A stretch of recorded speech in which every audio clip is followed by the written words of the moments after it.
नमस्ते दोस्तों भारत में गेमिंग रूल्स को लेकर काफ़ी चर्चा चल रही है क्योंकि ये बहुत ही बड़ा सेगमेंट है और तेज़ी से स्प्रेड हो रहा है।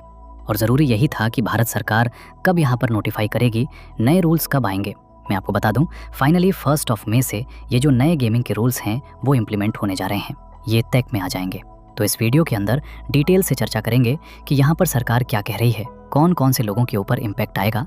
मतलब अगर आप कोई गेम डाउनलोड करते हो, क्या आप उसको खेल सकते हो कि नहीं, कौन से गेम्स कौन से कैटेगरी में फॉल करेंगे, वो सब कुछ मैं आपको डिटेल से बताऊंगा। चलिए शुरुआत करते हैं। देखिए, सबसे पहला क्वेश्चन तो यही है कि नए गेमिंग रूल्स की आवश्यकता क्यों थी। क्या है ना कि भारत, अगर आप देखोगे, गेमिंग इंडस्ट्री में बहुत तेजी से ग्रो कर रहा था। सोच के देखिए, 4 से 6 बिलियन डॉलर की इंडस्ट्री हो गई थी, उससे ज़्यादा बड़ी होती जा रही थी। 400 से 500 मिलियन गेमर्स, आप समझ सकते हो 40 से 50 करोड़ लोगों की हम बात कर रहे हैं जो गेम्स में इन्वॉल्व हैं। और इसकी वजह से हो क्या रहा था कि यहाँ पर जो फैंटेसी स्पोर्ट्स थे, जैसे आजकल तो अब एड नहीं आता, सरकार ने बैन कर दिया है, दैट इज़ ड्रीम 11 और इस तरह के कई सारे जो बेटिंग ऐप्स वगैरह हो गए।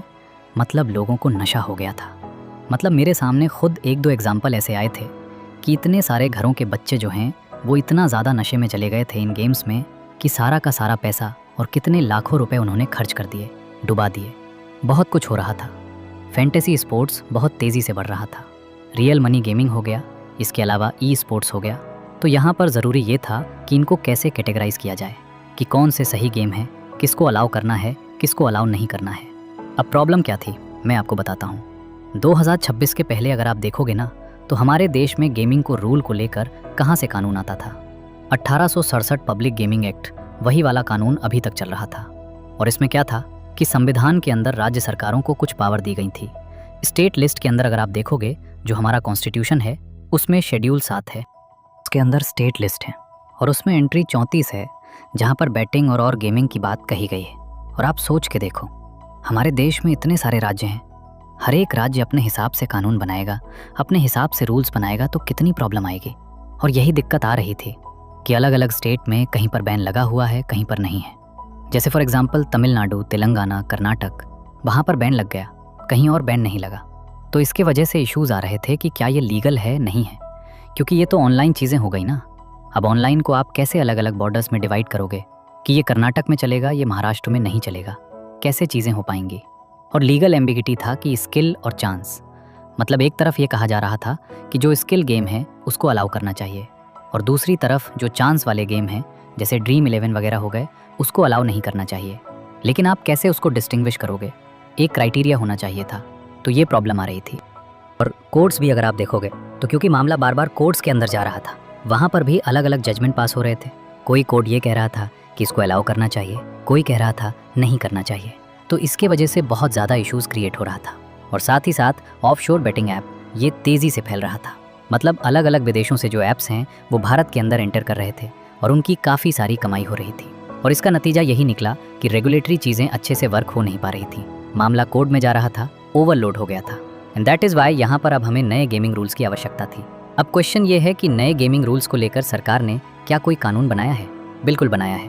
पिछले साल ही 2025 में एक कानून पास हुआ था, promotion and regulation of online gaming act. और इसी के तहत सरकार अब जो है ये नए रूल्स को नोटिफाई कर रही है, और जो कि 1 मई से लागू हो जाएगा। साथ ही साथ यहाँ पर रूल मेकिंग अथॉरिटी कौन है, जो मिनिस्ट्री है वो है ministry of electronics and information technology. साथ ही साथ आप देख सकते हो हमारे संविधान में कुछ इंपॉर्टेंट चीज़ें कह रही हैं, जिसके हिसाब से सेंट्रल गवर्नमेंट ने जस्टिफाई किया है कि हमारे पास ये हक है। क्योंकि अगर आप देखोगे, यहाँ पर मैंने आपको पहले ही बताया कि स्टेट लिस्ट एंट्री 34 में बेटिंग और गेमिंग की बात कही गई है, लेकिन इसको ओवर रूल कर दिया सेंट्रल गवर्नमेंट ने और कहा है कि जो एंट्री 31 है ये यूनियन लिस्ट है, जिसके अंदर टेलीकम्युनिकेशन, इंटरनेट, डिजिटल प्लेटफॉर्म, ये सारी चीज़ें आती हैं। साथ ही साथ एंट्री 97 है जो रेसिड्यूरी पावर्स हैं। रेसिड्यूरी पावर्स का हक जो है पार्लियामेंट के पास होता है, सेंट्रल गवर्नमेंट के पास होता है, जिसमें नए नए सेक्टर जैसे ऑनलाइन गेमिंग, ये सब कुछ सेंट्रल गवर्नमेंट के गवर्नेंस के अंडर में आना चाहिए। इसलिए सेंटर का ये कहना था कि इसके ऊपर जो भी रेगुलेशन होगा वो हम बनाएंगे। और अब मैं आता हूँ कि इसके अंदर क्या क्या चीज़ें की जा रही हैं। तो वो सबसे पहले और सबसे इम्पॉर्टेंट चीज़, यहाँ पर सरकार ने निर्णय लिया है कि एक अथॉरिटी होगी जिसका नाम होगा OGAI, online gaming authority of India. ये एक सेंट्रल रेगुलेटरी अथॉरिटी होगी, क्रिएट किया जाएगा, जिसके अंदर 6 मेंबर्स होंगे। और इसके अंदर IT ministry, home ministry, finance ecosystem, इन सब के रिप्रेजेंटेटिव्स होंगे। और इसका काम क्या होगा? गेम्स को क्लासिफाई करना, कौन से गेम्स को अलाउ किया जाए, किसको नहीं किया जाए, यहाँ पर सर्टिफिकेट इशू करना, कंप्लायंस मॉनिटरिंग करना, रूल्स को एनफोर्स करना, बैंकों के साथ कोऑर्डिनेट करना, ये सारी जिम्मेदारी इसी अथॉरिटी की होगी। ये एक सेंट्रलाइजेशन करने की कोशिश की जा रही है ताकि कन्फ्यूजन ना रहे। मतलब अलग अलग राज्यों के अंदर जो अलग अलग कानून हैं, चीज़ें हैं, उसको ओवररूल किया जाए।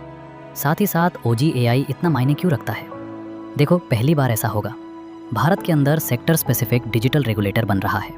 मतलब पहला कोई sector specific digital regulator create किया जा रहा है। जस्ट लाइक RBI बैंकिंग के लिए, सेबी इसके लिए, ट्राई जो है टेलीकॉम के लिए। तो यहाँ पर अब गेमिंग के लिए एक अलग से अथॉरिटी क्रिएट की जा रही है। अच्छा, यहाँ पर एक और इंटरेस्टिंग चीज़ ये है कि ये जो रूल्स हैं उसकी क्लैरिटी की आवश्यकता क्या थी, क्यों थी आखिरकार? सबसे पहला है क्लासिफिकेशन सिस्टम। पहले कन्फ्यूजन ये होता था कि कौन सा गेम गैम्बलिंग वाला है, कौन सा स्किल बेस्ड है, वो नहीं हो पाता था। अब सरकार क्या कर रही है? डिटर्मिनेशन टेस्ट होगा। मतलब यहाँ पर एक पर्टिकुलर क्राइटेरिया होगा जिसके बेसिस पर आइडेंटिफाई किया जाएगा कि ये स्किल वाला है कि ये चांस वाला है। इसका प्रोडक्टिबिलिटी आउटपुट कितना है, प्लेयर का कंट्रोल कितना है उस पर्टिकुलर गेम के ऊपर।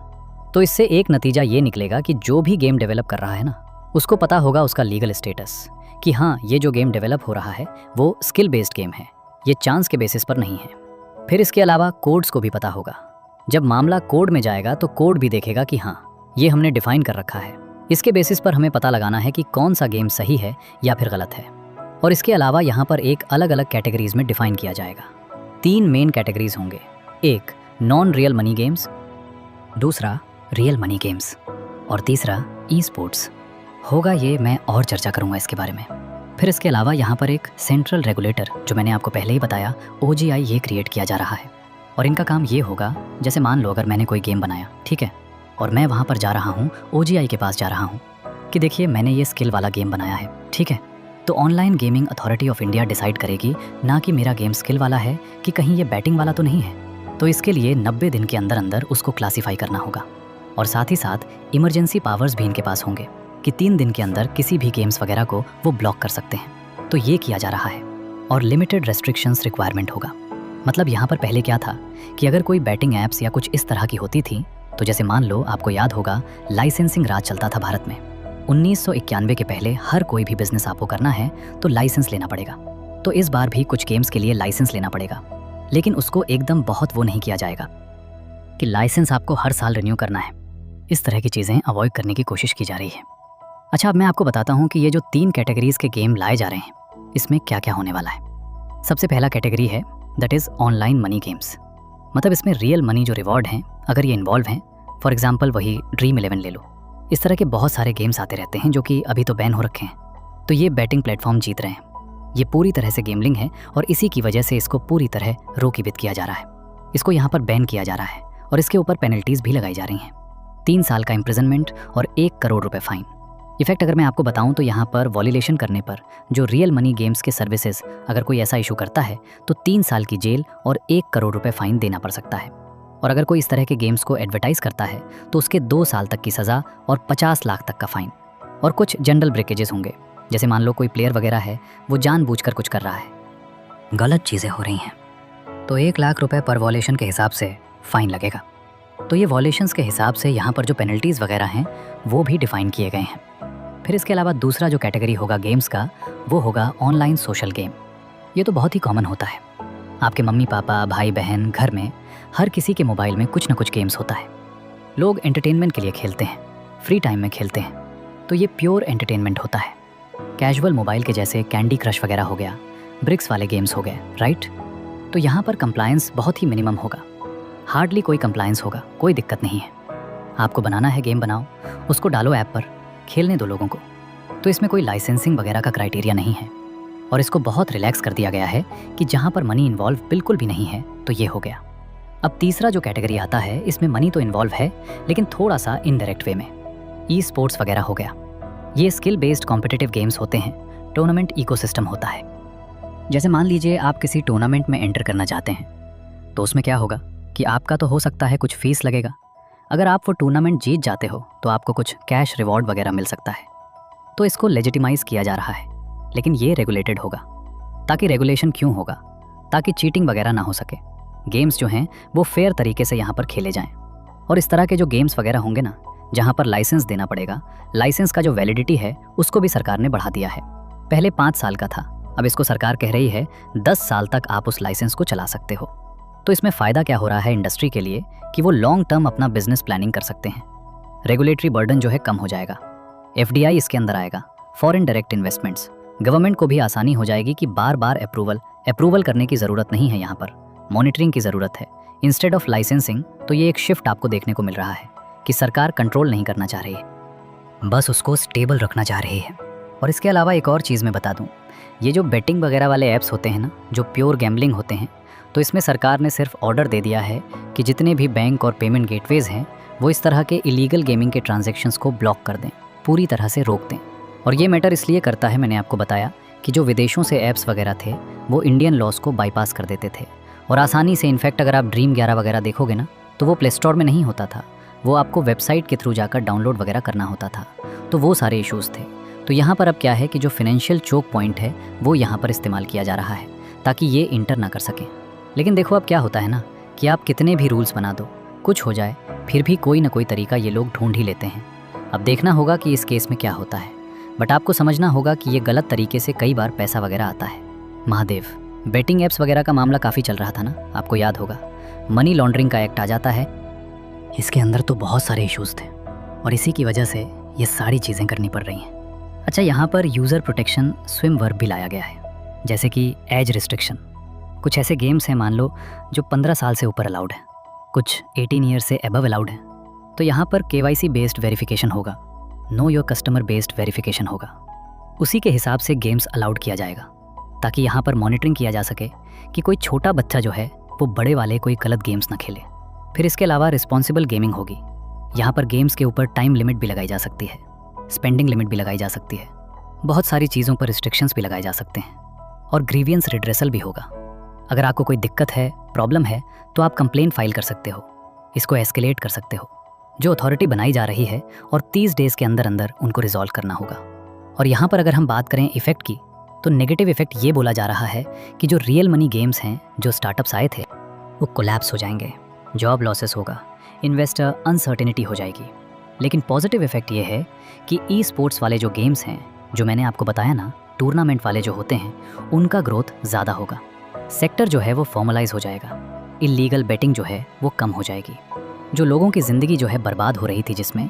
लेकिन ओवरऑल अगर आप देखिए तो यहाँ पर चीज़ें अच्छी भी हैं, लेकिन क्रिटिसिज्म भी आ रहा है कि सरकार क्या जानबूझकर ओवर रेगुलेशन कर रही है, इसकी वजह से इनोवेशन रुक जाएगी। ब्लैक मार्केट का जो ग्रोथ है जिसकी हम बात कर रहे थे, तो ऑफशोर ऐप्स वगैरह वो कहीं ना कहीं दूसरे तरीके से भारत के अंदर एंटर करेंगे। और डिस्क्रिशनरी क्या पावर दे दी गई है, ये जो OGI अथॉरिटी बनाई जा रही है, क्या इनके पास पूरी पावर मिल गई है कि सब कुछ यही करने वाले हैं? तो बहुत सारी चीज़ें हैं, चैलेंजेस भी कई चीज़ें होंगी, लेकिन अब अल्टीमेटली देखना होगा 1 मई के बाद जब ये इम्प्लीमेंट होगा तो किस तरह से ये इम्प्लीमेंट हो पाता है, क्या इसका नतीजा निकलता है। कुछ चेंजेस वगैरह करना होगा तो हो सकता है सरकार आगे चलकर कर सकेगी। तो आई होप आपको डिटेल में समझ में आ गया होगा, और इसी तरह का जियोपॉलिटिकल कंटेंट देखने के लिए चैनल को सब्सक्राइब करें और वीडियो को लाइक करें। धन्यवाद।